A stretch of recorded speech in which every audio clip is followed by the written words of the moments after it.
Graça e paz, igreja. Amém? Glória a Deus por estarmos aqui. Nós entramos no setembro, né? Hoje é 5 de setembro, né? E nós temos uma campanha muito forte aí em setembro. Qual é? Setembro Amarelo, o mês de combate ao suicídio, né? E muitas vezes o suicídio é tido como algo que não dá para se falar, né? Tem ainda esse tabu. Esse tabu começou em 1771, quando na Europa um escritor escreveu um romance e o personagem principal do romance ele comete suicídio por causa da desilusão amorosa. Isso repercutiu na Europa, onde muitas pessoas copiaram o comportamento dele, mas com o passar dos anos, graças a Deus, isso foi desmistificado, né? Que não é falar que a pessoa vai fazer. Assim como se oferecer droga para alguém que nunca foi usuário, não tem vontade de usar, a pessoa jamais vai pensar, não quero usar porque você está me oferecendo, não vai disparar em minha vontade, é a mesma coisa. Então, se alguém, às vezes, por falar em suicídio, aflora alguma coisa, é hora dela falar desse que está aflorando dentro dela. Ela precisa falar. E quando a boca cala, o corpo fala. E quando a boca fala, o corpo cala. Então, a gente precisa falar sim. Precisamos, às vezes, dar o ouvido, né? Emprestado ali para um amigo. Às vezes não precisa dar conselho nenhum, não precisa falar nada. E às vezes não ajuda muito falar que o que ele está sentindo não pode sentir. De que a vida dele é maravilhosa, porque não é o fato de estar passando por uma adversidade que às vezes leva a pessoa à depressão. Nós vamos falar um pouquinho sobre ela. A gente só precisa ouvir e acolher aquilo que a pessoa está sentindo ali naquele momento. Então, um bom canal para indicar também as pessoas que passam pelo sofrimento emocional e às vezes o pensamento suicida é o CVV, Centro de Valorização da Vida, o número é 188. Então, às vezes você fala assim, eu não sei o que falar, mas sempre que você precisar, pode ligar lá. Número 188 está disponível 24 horas por dia com alguém para ouvir as pessoas no seu desespero, porque às vezes a gente não aperta a pessoa na hora do desespero, né? Então é isso. E aí, para introduzir o assunto, a gente tem muitas dificuldades na nossa vida, né? E uma das marcas da humanidade foi a Segunda Guerra Mundial. Em 1945, a guerra já estava acabando na Europa, mas o Japão resistia a se entregar, e ele era aliado da Alemanha, os Estados Unidos estavam avançando por terra, e o Japão já havia bombardeado o Havaí, e então os Estados Unidos soltam a bomba atômica. Hiroshima foi a primeira cidade escolhida devido à sua planície, à sua forma geográfica, onde a bomba teria mais amplitude para alcançar a devastação que aconteceu ali. E 3 dias depois, então, mesmo assim, amados, mesmo com Hiroshima sendo disseminada, destruída, o Japão não baixou guarda, continuou na guerra e 3 dias depois, então, os Estados Unidos soltam a bomba em Nagasaki. E aí também a cidade é destruída pela bomba nuclear, pela bomba atômica, aliás, desculpa. E então, depois de 6 dias, o Japão se rende e a Segunda Guerra Mundial é acabada. Acabou, terminou. E hoje as pessoas moram nessas cidades, apesar de terem sofrido tanto depois do ocorrido, né? Porque não foi só os mortos, foram também as pessoas que ficaram feridas, foram as pessoas que, em consequência daquela bomba, tiveram câncer e outros problemas de saúde. E aí a gente pensa, a guerra fez isso, a guerra é terrível. Mas a gente não pode desconsiderar que nós vivemos as nossas guerras internas, nossas guerras interiores, e que às vezes causam uma devastação na nossa vida e a gente não se dá conta que as questões emocionais nos destrói tanto quanto uma bomba atômica destrói uma cidade. E às vezes a gente está tão afetado por as questões da vida que a gente acaba contaminando outras pessoas ao nosso redor. Também, na antiga União Soviética, tinha lá a usina nuclear de Chernobyl, em Pripyat. Pripyat, então, foi a cidade onde foi escolhida para construir a usina nuclear. E teve ali um problema técnico naquela usina, então vocês conhecem um pouco da história de que Chernobyl explodiu. Chernobyl, que era a usina nuclear, explodiu e a radiação se espalhou a mais de 1.000 quilômetros de distância e as pessoas tiveram que evadir a sua cidade do dia para a noite. Pensa você dentro de casa, as coisas tudo arrumadinha, casinha cheirosa, e aí chega a autoridade do governo, isso foi em 1986, e fala assim, vocês vão precisar sair por um tempo, e depois vocês voltam, porque a gente vai ter que fazer uma limpeza aqui devido à radiação. E então as pessoas saem, vão para outras cidades e nunca mais voltam, porque a cidade até hoje é contaminada pela radiação. Pripyat é inabitável. E talvez por mais 500 anos seja inabitável. Então elas deixaram tudo para trás. Aquela radiação contaminou a cidade. E às vezes, amados, a gente se deixa contaminar pelas vicissitudes da vida, pelos problemas da vida, ao ponto de nos tornarmos um tanto quanto amargos. Nós vamos ver um personagem bíblico que estava um pouquinho amargo. Não tanto, mas estava. E a gente precisa se autoanalisar, olhar para dentro da gente e ver o que está acontecendo. Quando nós olhamos também para a história e vemos essas catástrofes que aconteceram, né? A gente vê que não foi assim uma coisa da natureza. Existem catástrofes da natureza? Existe, mas não nesses dois casos. A guerra foi o quê? O que é a guerra, amado? Guerra, a Segunda Guerra Mundial. Uma busca por poder, uma luta por poder. O ego do homem ali inflado, buscando o poder a todo custo, matando, dizimando pessoas. Chernobyl, quando a usina nuclear explode ali. O que é? A antiga União Soviética queria ser uma potência mundial, então ali a tecnologia estava aumentando e eles acharam que aquilo ali ia ser o avanço da ciência para outras nações e desencadeou em catástrofe. Então o ego humano, a busca por poder faz isso com as pessoas. Às vezes a gente olha e fala assim, por que será que existe tanta coisa ruim no mundo? Por que Deus permite? Amados, o homem é lobo do próprio homem. O homem é o seu inimigo ali, é um do outro. Ao invés de a gente cuidar das pessoas, da gente querer o bem das pessoas, às vezes, a gente está lutando contra o outro, lutando dentro de casa contra o cônjuge, lutando com os filhos, lutando contra o vizinho, lutando contra as pessoas que a gente deveria, enquanto cristão, amar. Então, há uma reflexão aí para nós, que a gente não está vivendo nenhuma catástrofe, graças ao bom Deus.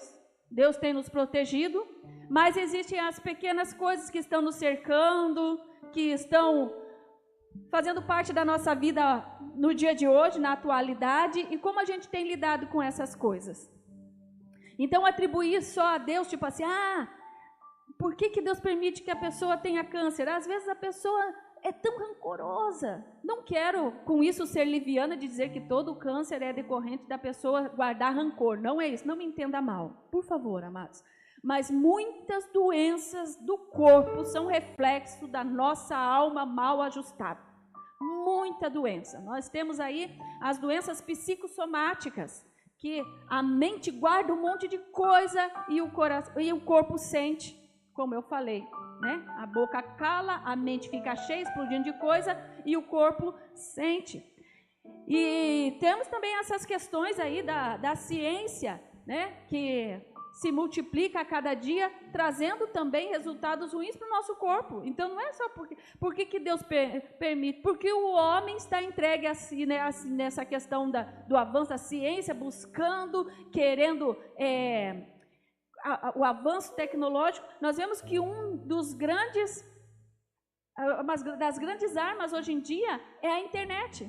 Essa tecnologia era para ser boa, era para ser uma coisa que nos fizesse bem, e está acabando com a saúde de muita gente. Então nem tudo por que Deus faz? Porque é consequência das nossas ações, da forma como a humanidade tem gerenciado a terra, a qual Deus formou tão linda lá no Éden, tão perfeita, e falou: toma, Adão, agora administra, ela está no teu comando.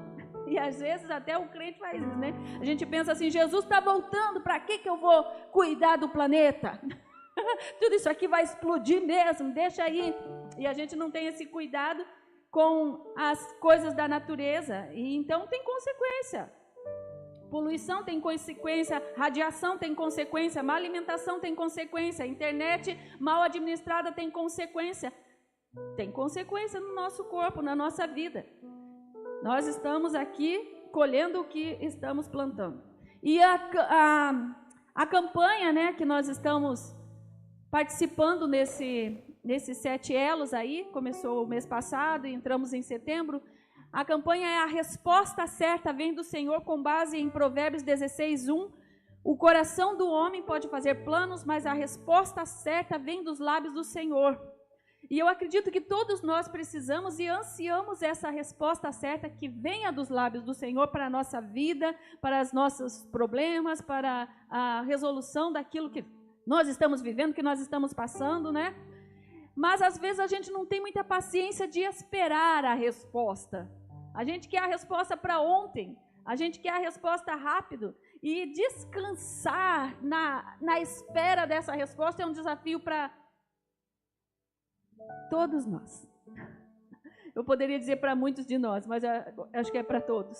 Descansar em Deus, aguardando a resposta, é um desafio para todos nós. E quando eu falo em descansar, não é ser negligente, né, amados? Vocês são de concordar comigo que descansar não é parar de orar, não buscar mais, não colocar mais aquilo diante do Senhor. Não, a gente precisa continuar orando, buscando, mas tendo a certeza de que no tempo certo a resposta virá da parte do Senhor. Esperar, então, não é algo muito agradável. Nós não gostamos de ficar numa fila de espera. Quem aqui gosta de ir para a fila de espera, falar: vou passar o dia lá na fila de espera, aguardando a minha senha ser chamada? A gente não gosta, né? E nós vivemos num mundo com as respostas bem rápidas na internet, né? Um mundo automatizado, o autoatendimento, né, tem nos tornado pessoas imediatistas. Nós queremos as coisas para ontem, e às vezes podemos pensar até que Deus vai entrar nessa onda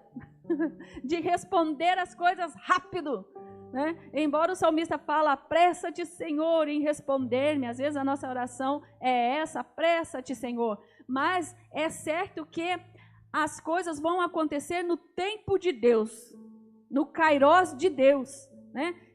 Então, é um engano a gente achar que Deus vai entrar na onda do imediatismo. Ele tem o tempo certinho ali, ó, cronometrado certinho para nos responder. Em Gálatas capítulo 4, verso 4, diz assim, ó: quando chegou a plenitude do tempo, Deus enviou o seu filho, nascido de mulher, nascido debaixo da lei. Então, na plenitude do tempo, em outras traduções, na NTLH, por exemplo, fala assim, ó: no tempo certo, Deus enviou Jesus. No tempo certo, tempo exato, Deus envia Jesus à terra. Esse tempo em que Jesus veio à terra, né, há mais de 2000 anos atrás, quando Jesus veio na terra e dividiu a história antes de Cristo e depois de Cristo, ali era o tempo exato propício para o nascimento do Messias. O mundo falava uma língua em comum, que era o grego. As estradas haviam sido construídas pelos romanos, que construíram as estradas com o afã de que nas guerras, nos combates, eles teriam mais facilidade de chegar com o seu exército para conquistar a terra. Então, isso ajudou a propagar o evangelho, até mesmo as estradas. Vocês sabem aquele ditado popular, né? Quem tem boca vai a Roma?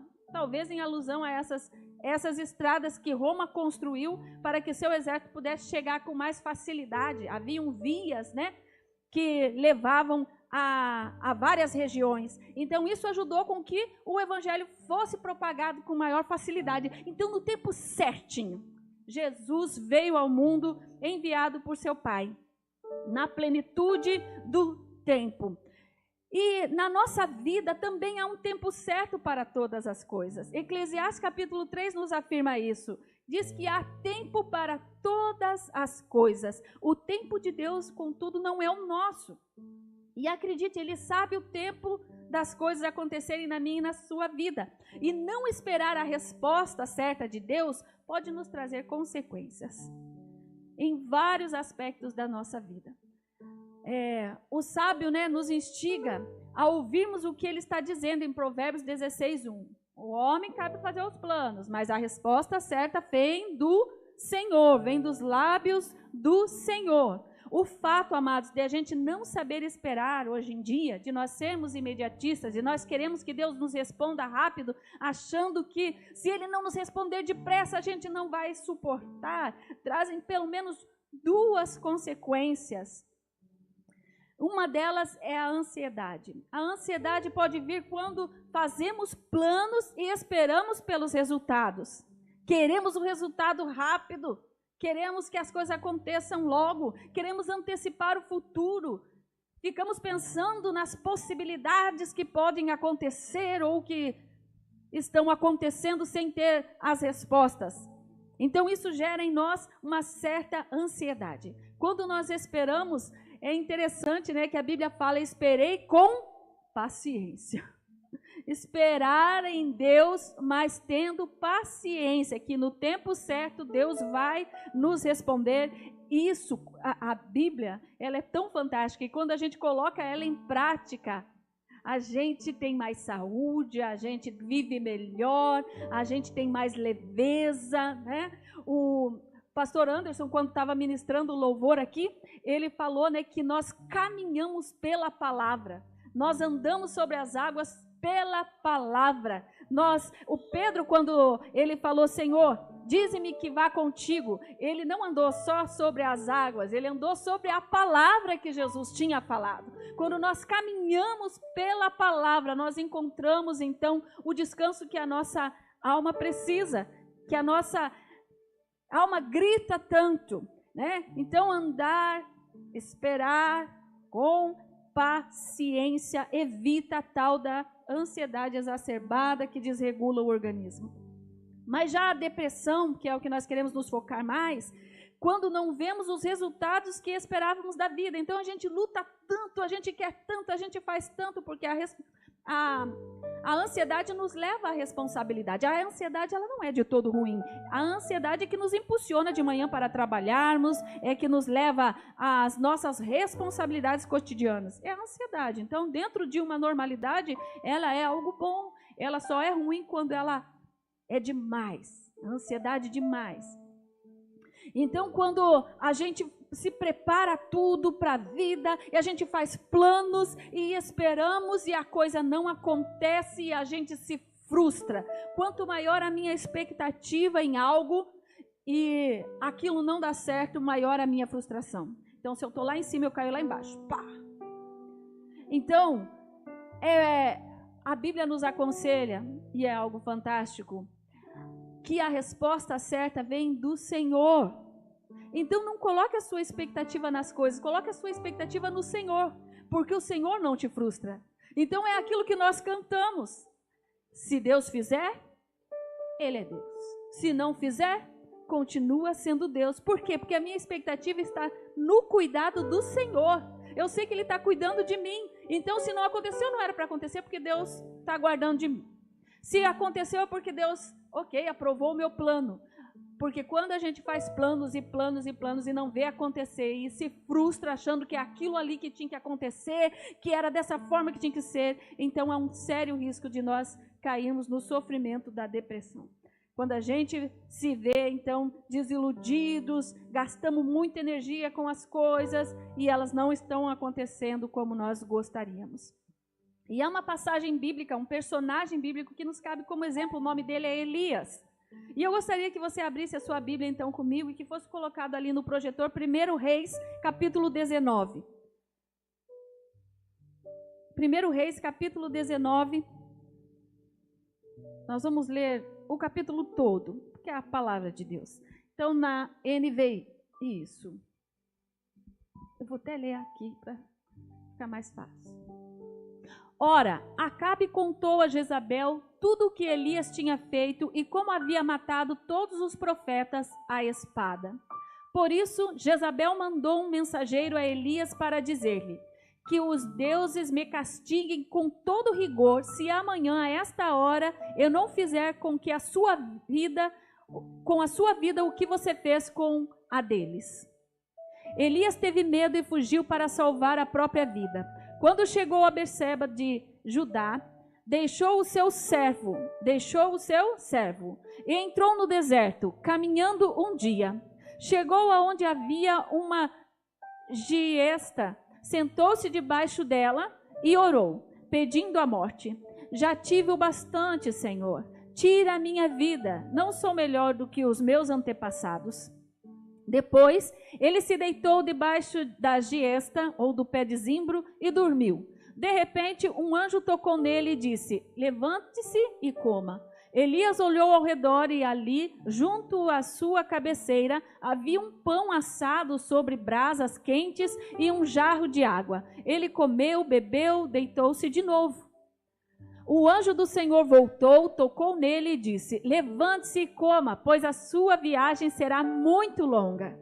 Então ele se levantou, comeu e bebeu. Fortalecido com aquela comida, viajou 40 dias e 40 noites até chegar a Horebe, o monte de Deus. Ali entrou em uma caverna e passou a noite. Eis que a palavra do Senhor veio a ele: o que você está fazendo aqui, Elias? Ele respondeu: tenho sido muito zeloso pelo Senhor, o Deus dos exércitos. Os israelitas rejeitaram a tua aliança, despedaçaram os teus altares e mataram os teus profetas à espada. Sou o único que sobrou, e agora também estão procurando tirar a minha vida. O Senhor lhe disse: sai e fique no monte, na presença do Senhor, pois o Senhor vai passar. Então veio um vento fortíssimo que separou os montes e esmigalhou as rochas diante do Senhor, mas o Senhor não estava no vento. Depois do vento, houve um terremoto, mas o Senhor não estava no terremoto. Depois do terremoto, veio um fogo, mas o Senhor não estava nele. Depois do fogo, veio um som de um suave sussurro. Quando Elias ouviu isso, cobriu o rosto com um manto, saiu e ficou à entrada da caverna. Então uma voz lhe perguntou: o que você está fazendo aqui, Elias?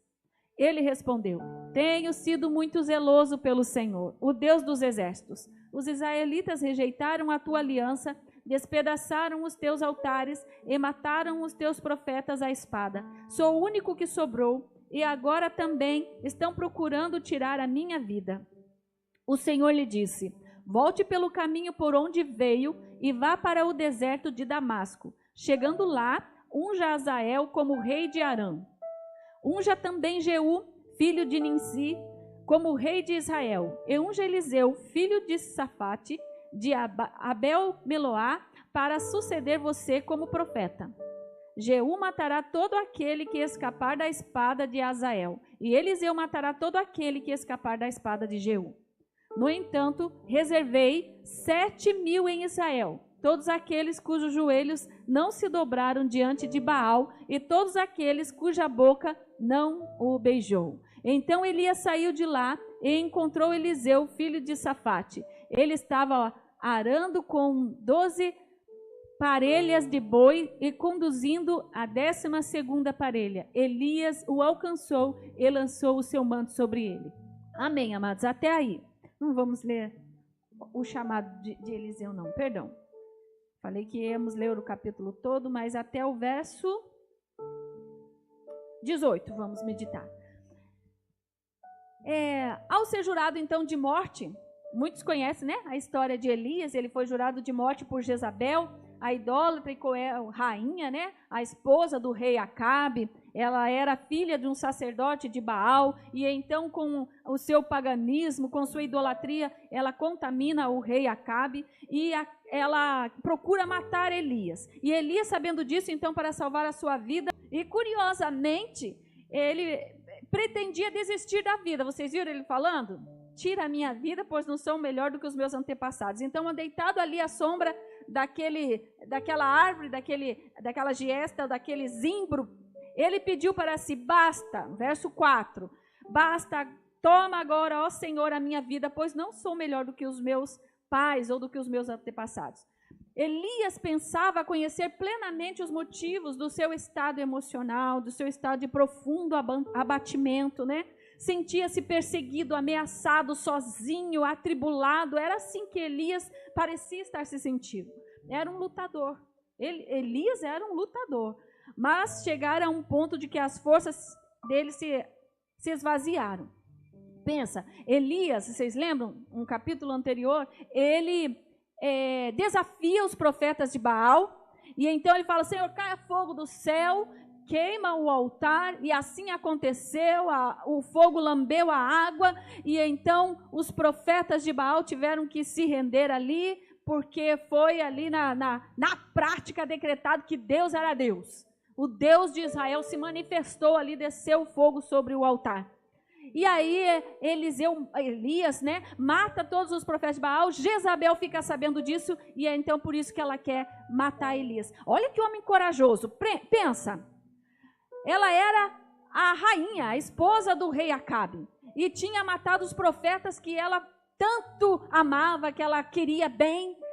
Ele era um homem ousado. Ele faz isso, mas depois que ele sabe que ela estava tentando matá-lo, ele foge. Não parece um pouco contraditório? Ele era tão ousado, matou todos os profetas e agora foge da rainha. Ele viu Deus mandando fogo do céu sobre o altar, consumiu o holocausto, lambeu a água. Ele viu que Deus estava com ele, manifestando poder, mas então ele foge. E no verso 3 nós estamos vendo que ele prefere deixar o moço dele. Ele deixa o moço dele ali e ele vai para o deserto sozinho. Ele prefere estar sozinho. Ele deixa aquele aprendiz de profeta que era o seu seguidor e vai para o deserto sozinho. E é bastante comum, então, o deprimido, ele procurar a solidão, mesmo que esteja assim por se sentir solitário. Está deprimido porque está se sentindo sozinho e mesmo assim procura se isolar, procura se afastar das pessoas, não quer contato com as pessoas. Isso é muito comum na pessoa depressiva. E também foi necessária a insistência do anjo para fazer então que Elias comesse. Vocês viram? Ele estava ali dormindo e o anjo vai e tenta acordar ele e fala, ó, come, você precisa comer. Isso está no verso 5 ao verso 7, você precisa comer. Então, ele perde o apetite, é uma outra coisa. Então, solidão, perda de apetite, são sintomas de pessoas que podem estar entrando num quadro depressivo, né? E a perda de apetite não é algo que ela escolhe, mas é algo que simplesmente não tem fome, não tem desejo de comer. Mas o que o anjo faz com Elias? Ele insiste, você tem que comer, coma. E Elias fala, não, eu não quero comer. Não, ele come.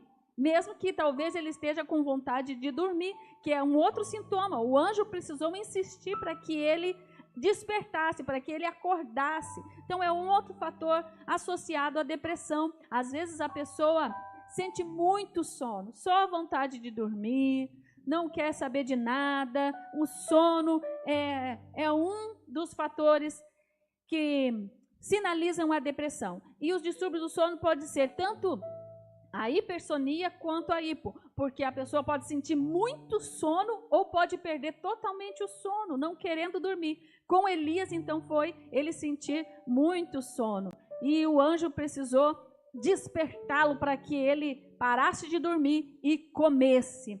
Elias, então, tinha motivos na ponta da língua, poderia dar várias desculpas para o seu estado em que ele estava. Então, com muito sono, sozinho, solitário, não querendo comer. E Elias, é interessante que ele fugiu para não morrer, é ou não é? Ele foge de Jezabel, vai para o deserto para que ela não o matasse. E o que ele faz lá no deserto? Pede a morte. E então ele reclama da solidão, mas deixou o moço longe dele e preferiu ir sozinho para o deserto. Ele se achava fraco, mas não queria comer. Então nós vemos que a depressão é um quadro emocional marcado por sentimentos paradoxais. Não, você fala uma coisa, mas você faz outra, né? E por atitudes aparentemente antagônicas, que resistem a uma explicação racional. Então, meu Deus, mas não consigo entender essa pessoa. Então, talvez essa pessoa não esteja no seu funcionamento normal. Ninguém pede para adoecer, é ou não é, amados? E às vezes as pessoas pensam assim, tá, mas depressão é coisa de gente que não tem Deus. Não, a gente está vendo que o próprio Elias era um profeta cheio de... Elias é o profeta que eu mais admiro, cheio de Deus. E ele é colocado na Bíblia como alguém que tinha autoridade do Senhor, citado pelo Novo Testamento, uma pessoa de autoridade espiritual, mas ele cai nesse quadro, pedindo inclusive a morte, não querendo acordar, não querendo comer.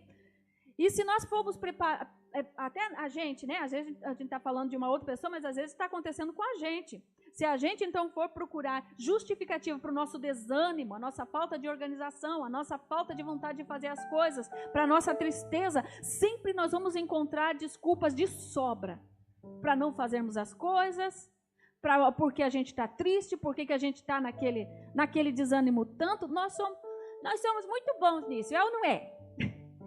A gente é muito bom para justificar a nossa apatia. Assim como Elias, a gente segue direitinho o exemplo dele, né? Deus, porém, não. Deus, ele vê as nossas dificuldades, as vicissitudes da nossa vida de uma forma diferente. Deus vê as nossas dificuldades e problemas como oportunidade de crescimento, como chance de manifestar o seu poder, de compartilhar conosco as suas vitórias, né? Deus percebeu ali as contradições de Elias. Ele percebeu, né? Nunca podemos contar com Deus, então, para a nossa autodepreciação, para a nossa autopiedade. Deus não cai nessa, amados. Deus não cai nessa de, coitadinho do meu filho. Deus nem quer que a gente se veja assim. Inclusive, a comiseração, vocês sabiam que é um pecado, comiseração? É um pecado. Eu senti pena de mim mesma. Por que que é? Porque isso deixa a pessoa nesse estado de coitadinho. Deus não quer que a gente se veja como coitadinho. Então, ele vai ali tratar Elias, né? E é interessante que algumas pessoas falam assim, não, mas isso é falta de Deus, depressão é falta de Deus. Não, a palavra depressão, ela surgiu só no século XIX, então é uma palavra muito recente. Inclusive nos livros de literatura, nos livros de pesquisas científicas, só aparece depois do século XIX a palavra depressão. Então, como que ia aparecer na Bíblia? Assim como não tem na Bíblia internet. Tem na Bíblia a palavra internet? Não, porque não existia na época, né? A palavra depressão também não existia. E as tribulações da nossa vida, elas são um mal necessário. As tribulações da nossa vida são um mal necessário. Como assim, Simone? Eu não gosto de passar por problema.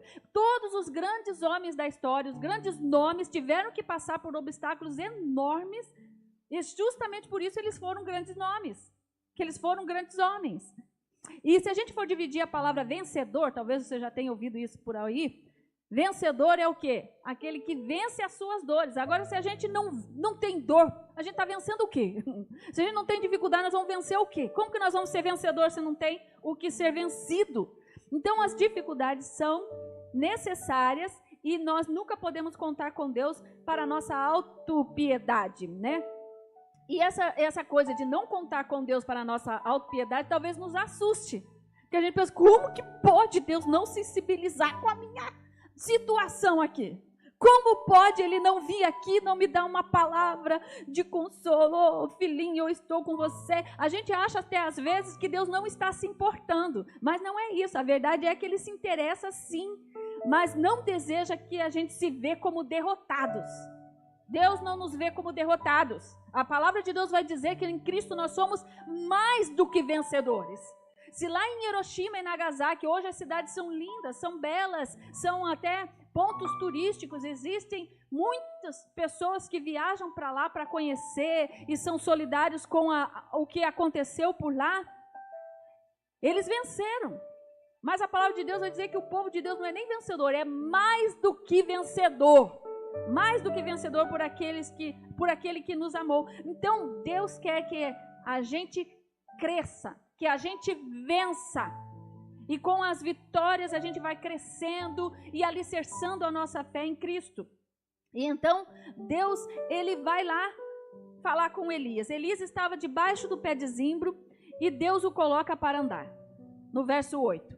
E a pergunta de Deus a Elias é interessante. Ele não diz... por que você está aqui? Embora Elias tenha respondido os motivos, mas Deus pergunta o quê? O que fazes aqui? O que fazes aqui, Elias? Ele queria saber o que Elias estava fazendo e não por que ele estava ali. E Elias começa a falar: Senhor, eu tentei, eu fiz de tudo. Olha, não é muito parecido com a nossa vida? Elias tentou de todas as formas, e Elias tentou fazer o que era bom, Senhor. Eu tentei fazer com que o povo se voltasse para o Senhor, que eles saíssem da idolatria. Deus, eu tentei com que esse povo se aproximasse de Ti, e olha, agora eu estou sozinho. Não tem ninguém do meu lado, estou aqui sozinho. Não é o que acontece com a gente? E Deus não perguntou o que levou Elias até lá. Ele perguntou: o que fazes aí, Elias? E nós, o que estamos fazendo com a nossa vida? O que você, meu irmão, minha irmã, está fazendo com a sua vida? É a pergunta do Senhor. E não os seus motivos que levaram você a estar onde você está. Elias estava fazendo dela um rosário de lamentações, né? Ele reclamou da rainha, claro, com razão, Jezabel era doida, né? Mas ele estava cheio de queixas. Então ele reclama de Jezabel, ele reclama do povo rebelde e ele reclama até de Deus. Fala: eu estou sozinho, o Senhor me deixou sozinho aqui. Talvez nós estamos um pouco queixosos também, reclamando das coisas que estão nos acontecendo. Nós precisamos, amados, isso aqui é forte e talvez doa um pouquinho, mas é necessário para a gente se corrigir. Talvez a gente precisa reconhecer que a causa do que estamos passando esteja em nós mesmos, na nossa atitude para com as circunstâncias, e não nas circunstâncias em si. A psicologia comportamental, eu não me apresentei, para quem não me conhece, sou psicóloga, e na psicologia comportamental, ela diz que todo comportamento recebe uma resposta. Se eu não estou gostando da resposta que eu estou tendo, eu preciso mudar o meu comportamento. Então, pare de olhar para as circunstâncias e veja o que você está fazendo com a sua vida. Como você está se comportando diante das circunstâncias. A nossa atitude é resultado, então, do que nós sentimos. A gente sente raiva, a gente explode. A gente sente tristeza, a gente chora. A gente sente ansiedade, a gente fica agitado. E o que a gente sente está diretamente relacionado ao que nós pensamos. E eu não me canso de citar Provérbios 4:23 na Nova Tradução na linguagem de hoje. Tenha cuidado com o que você pensa. A sua vida é dirigida por seus pensamentos. Então, se você está pensando que você é um coitadinho, você precisa mudar a chave hoje. Saia dessa posição. Deus não te vê assim. Em Cristo nós somos mais do que vencedores. Saia dessa posição e comece a se ver como que a Bíblia declara que você é, mais do que vencedor. Mas é por isso que às vezes a gente não muda a nossa forma de pensar e a gente tem aí como resultado um monte de emoções que nos fazem mal e nos comportamos de uma forma até de autossabotagem. Sabe aquela autossabotagem que eu queria que o resultado fosse diferente, mas eu faço com que a coisa dê ruim? Isso é autossabotagem. Eu ajo de uma forma que a resposta comportamental do outro ou do ambiente me prejudique. É assim que acontece. Não é de outra forma. Então, às vezes, eu sou ríspido com alguém. E aí reclamo que a pessoa é ríspida comigo. Gente, já viram uma frase por aí escrita assim: gentileza gera gentileza? Tem muito, né? Gentileza gera gentileza. E a gente sabe disso. Mas às vezes a gente vai com o pé na porta. Pá! E aí a gente recebe uma resposta e fala: não deveria ser assim, o mundo é injusto, a vida é ruim. Amados, é a resposta do que a gente está fazendo. E às vezes a gente não muda, a gente não tem essa mentalidade mudada, né? A Bíblia vai falar em Romanos 12, transformai-vos pela renovação do vosso entendimento, da vossa mente. É a minha mente, não é a mente do outro, é a minha mente, é o meu pensamento, é eu que preciso transformar. E às vezes, normalmente, o Senhor só opera nas circunstâncias depois que tivermos agido e reagido diante delas. Ele não vai fazer a nossa parte, é nós que temos que fazer. É nós que precisamos mudar. Ele não quer, então, privarmos de uma oportunidade de crescimento. Ele só vai agir na circunstância depois que ele vê uma mudança em nós. Então, Deus ouviu Elias, viu que Elias estava ali e tinha uma saída para ele. Olha que interessante. Então, ele repôs as energias do organismo de Elias. Vocês veem lá no verso 1 Reis 19, versos 5 e 6, que Deus manda um anjo dar comida para Elias. Então, o seu bem-estar físico era fundamental para ele continuar a caminhada. Se os níveis hormonais, os níveis sanguíneos, os níveis de proteína não se tornassem adequados, seu corpo permaneceria carente de proteínas e sua depressão continuaria. E às vezes a gente pensa assim, mas eu estou me cuidando, mas não gosto de ir médico, não vai fazer os exames de rotina que precisa fazer. Às vezes precisa ver se as taxas ali estão ok. E aí a gente quer dar conta da vida à força, mas o corpo não está conseguindo nem responder. Precisa dar uma olhadinha. Como é que está? A gente estava conversando hoje ali, antes do culto, sobre a vitamina B12, que afeta a memória, afeta a nossa cognição. A gente sabe que a vitamina D, se ela estiver baixa, ela vai afetar a disposição, o ânimo. A anemia também deixa a gente mais apático. Hipotireoidismo pode levar a uma depressão endógena, de dentro para fora. Então, a gente precisa cuidar do nosso corpo. Foi a primeira coisa que Deus fez, foi cuidar do corpo de Elias. Foi dar comida para ele. Falou, levanta, come. Elias comeu, cuidou do corpo dele, né? E isso foi 2 vezes, não foi uma só. Então, a gente fala assim, já fiz. Faz sempre. Faz direitinho. Faz com carinho. Faz com cuidado. Cuida de você. Às vezes a gente quer, né? Não quero criar uma rotina na minha vida. Mas não tem disposição. Então não consegue. Precisa cuidar do corpo.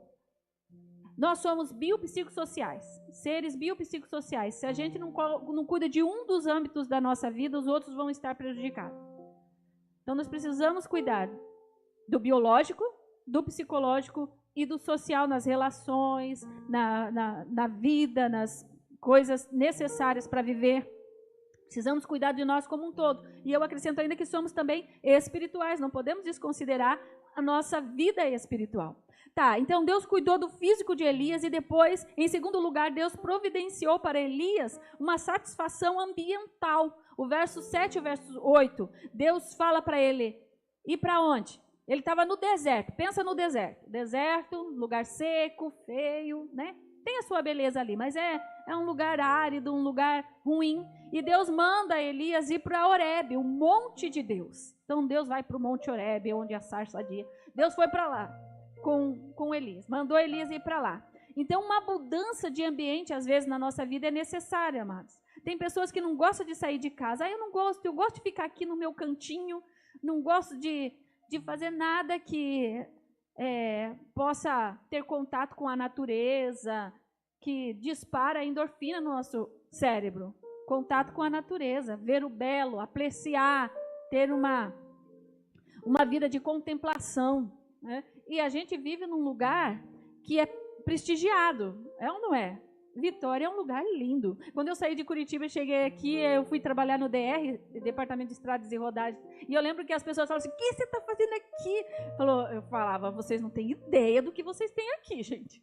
Vocês não fazem ideia do quanto esse local é lindo. Então, quando eu passei a primeira vez naquela terceira ponte ali, eu fiquei vislumbrada. Falei, que coisa mais linda, aquela marina, aquele mar lá embaixo. E às vezes tem pessoas que tipo assim, nossa, faz anos que eu não vou para lá.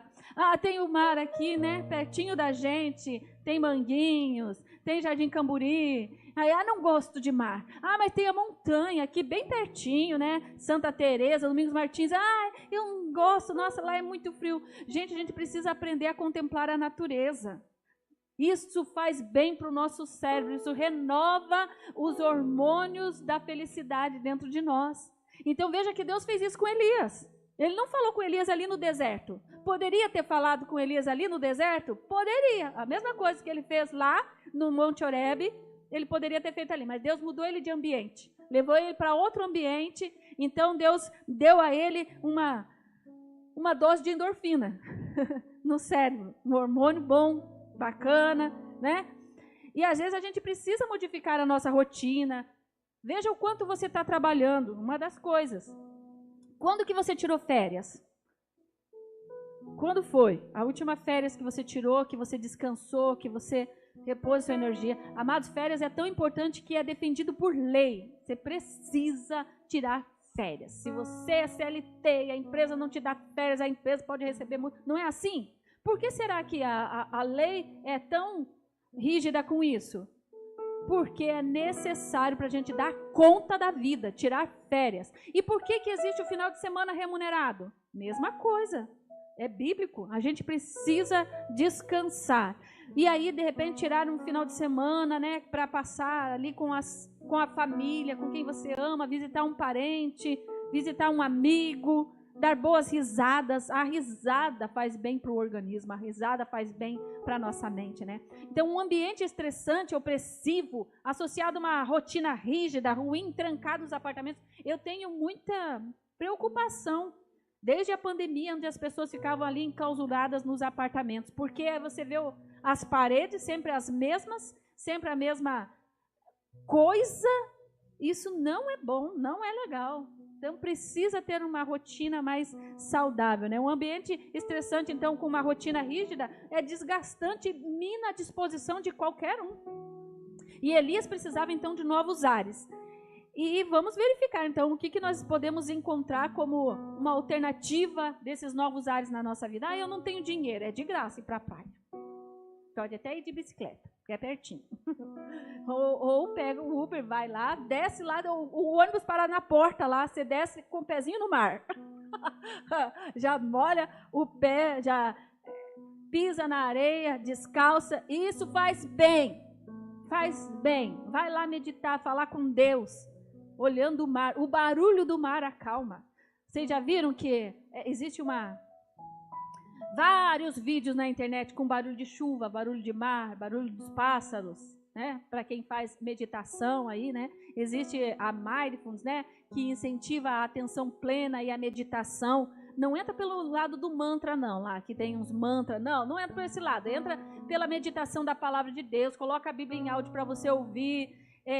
Som da natureza, isso faz bem, acalma a sua alma, desliga o seu pensamento, fica ali com Deus, né? A Bíblia nos ensina muito isso, os salmos são repletos dessa meditação, então faz isso que vai fazer bem para você.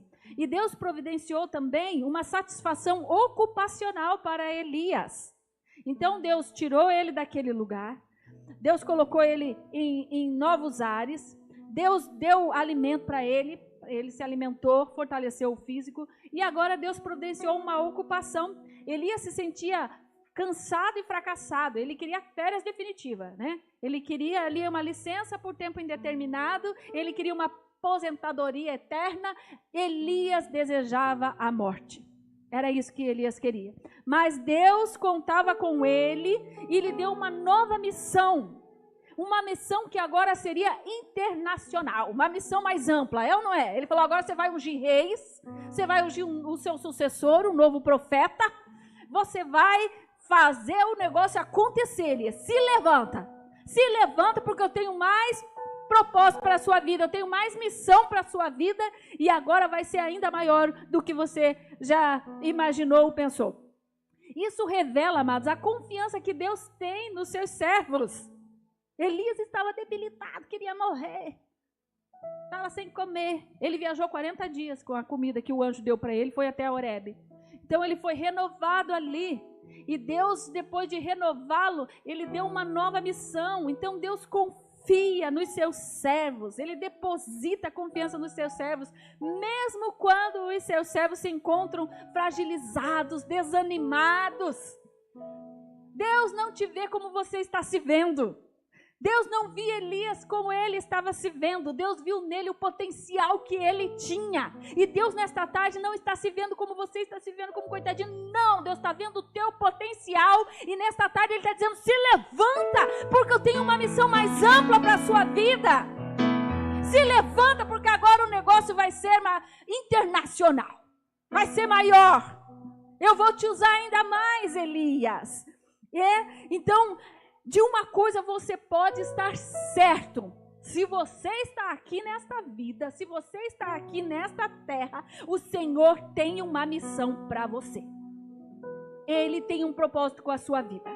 Ele tem um propósito com a minha vida. Ainda não acabou.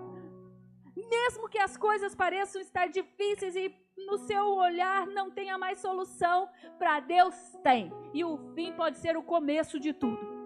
Você pode estar achando que é o fim, não é. É o começo de algo ainda maior na sua vida. Teu testemunho vai edificar outras pessoas. Quando você contar o que você passou e falar como Deus agiu na sua vida, as pessoas vão dizer, não, é um vencedor, é uma vencedora, e vão glorificar a Deus. Assim como hoje nós olhamos para trás e vemos, Elias foi o cara. Deus providenciou então uma satisfação também, além de ocupacional, além de dar comida, além de providenciar um novo ambiente para Elias, ele deu também uma satisfação emocional. Os versos 16 a 18, Elias estava depressivo, sentia-se então sozinho, ele buscava a solidão. E o Senhor deu-lhe um povo.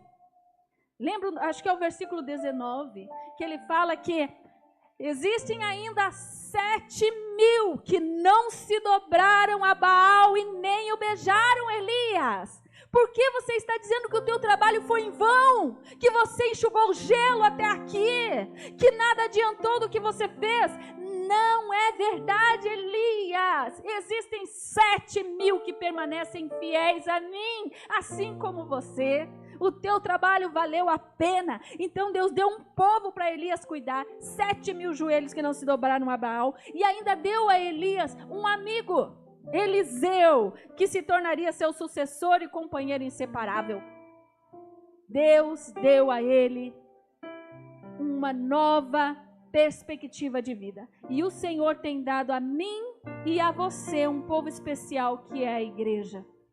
Não se sinta sozinho. Deus tem te dado amigos e irmãos dentro da casa do Senhor. Pode ter certeza, você não está sozinho. Aqui mesmo, nesse culto, você é coberto de oração. As obreiras oram em casa, oram quando chega, oram durante o culto. Às vezes elas estão passando lá atrás, você está olhando para cá e elas estão lá orando, impondo as mãos. Você está coberto de oração. Não está sozinho. Não se sinta sozinho.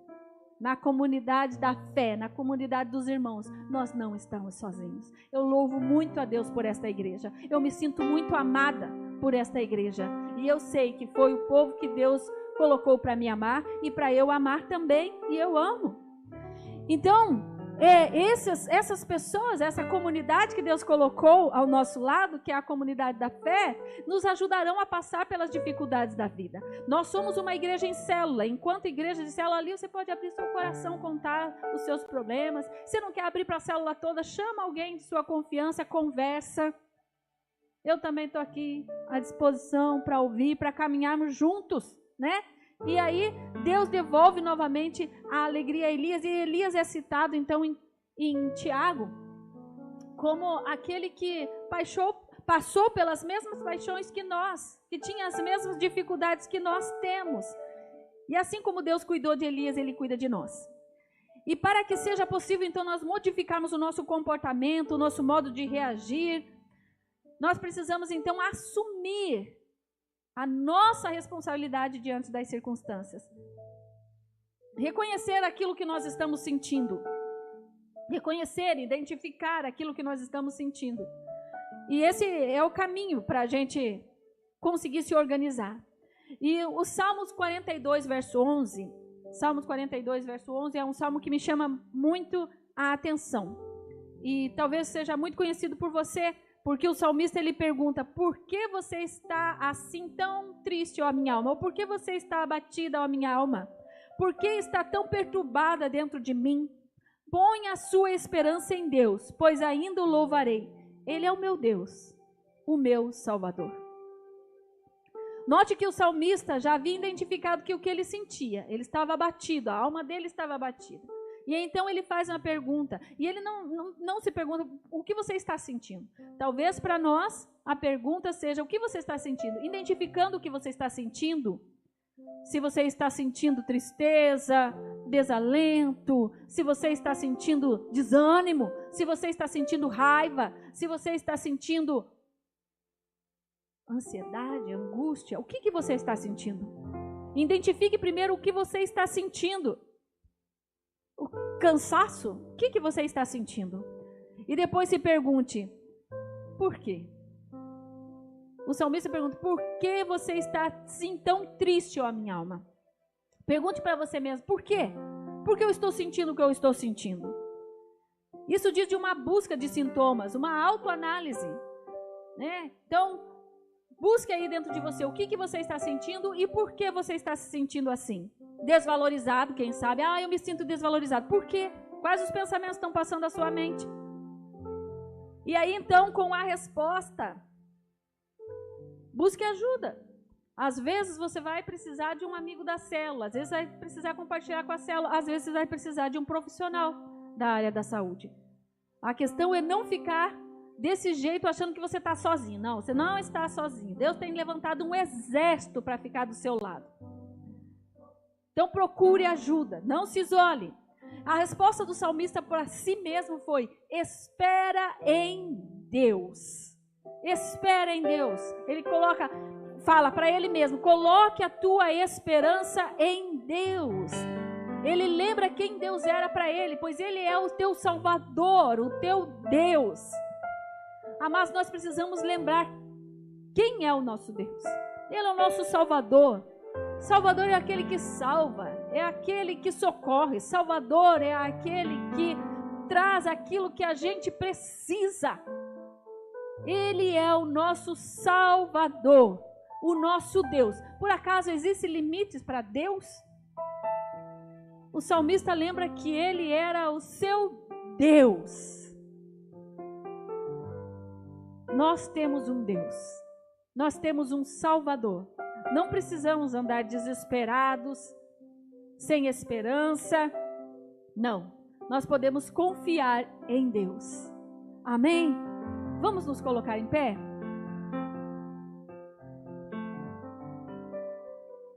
Esperar em Deus, esperar a resposta certa de Deus, esperar o que Deus irá fazer. E enquanto esperamos, nós nos lembramos quem Ele é para nós, o nosso Salvador, o nosso Deus, o nosso Deus. Deus é o meu refúgio e fortaleza, socorro bem presente em momentos de aflição. Eu não sei o que você está passando, qual é a resposta que você está esperando em Deus, mas espere em Deus. E enquanto espera em Deus, descansa a tua alma. Mas eu não sei, será que Deus vai fazer? Deus vai dar a resposta certa no tempo certo. Ele está trabalhando, ele não dorme. Ainda que Elias achava que ele estava sozinho, que as coisas poderiam terminar por ali para a vida dele, que não tinha mais esperança, Deus tinha um plano para ele. Por mais que na sua vida você pense, não tem mais esperança, as coisas não vão dar certo, não estão dando certo, Deus tem um plano para a sua vida e Ele está trabalhando para que este plano, no tempo certo, no Kairós de Deus, venha à existência, se concretize na tua vida. E Deus sempre nos traz uma aprovação para que a gente seja aprovado, para que a gente seja vencedor, para que a gente alcance uma fortaleza maior. Então, quando a gente passa pelas diversidades, nós não precisamos ficar assustados. Eu gostaria que as obreiras viessem aqui, por gentileza, e me ajudassem.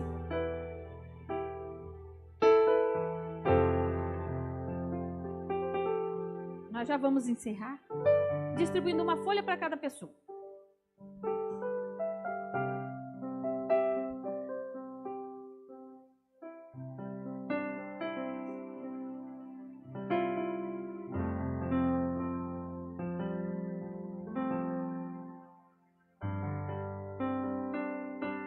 Quando a gente está passando pela dificuldade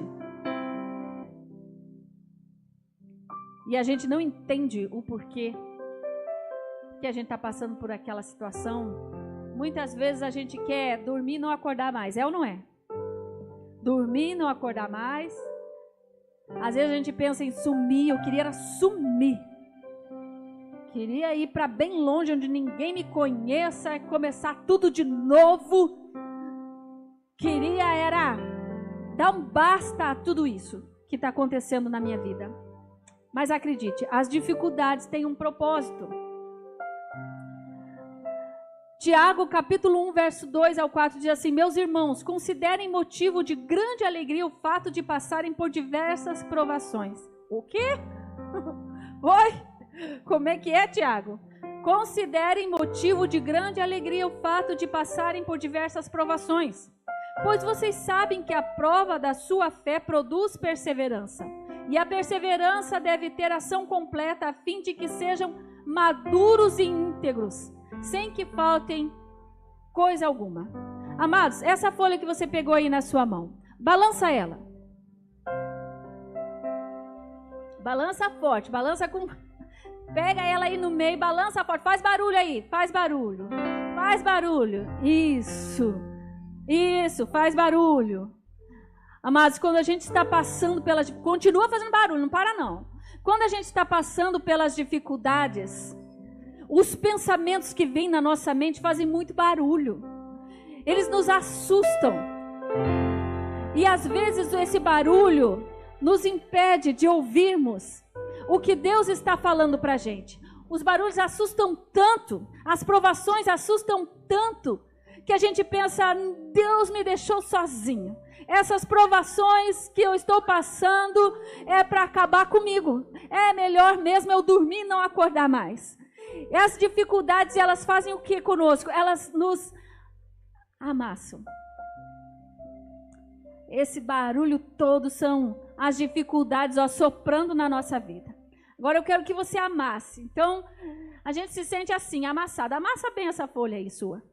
Amassa bem. A gente se sente assim na mão de Deus às vezes, é ou não é? Fala, meu Deus, o que está acontecendo comigo? Por que o Senhor está fazendo isso?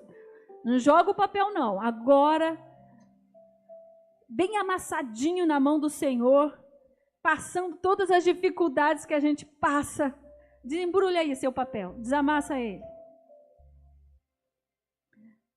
Amassou toda, né, Normi? Foi bem amassadinho pelo oleiro, tá bem pisadinho. Tá. A gente está mais forte, sabendo que a nossa confiança está posta no Senhor, naquele que cuida da gente. Não pode soprar o vento, pode vir a dificuldade, e a gente diz, eu sei que o meu Redentor vive, eu sei que no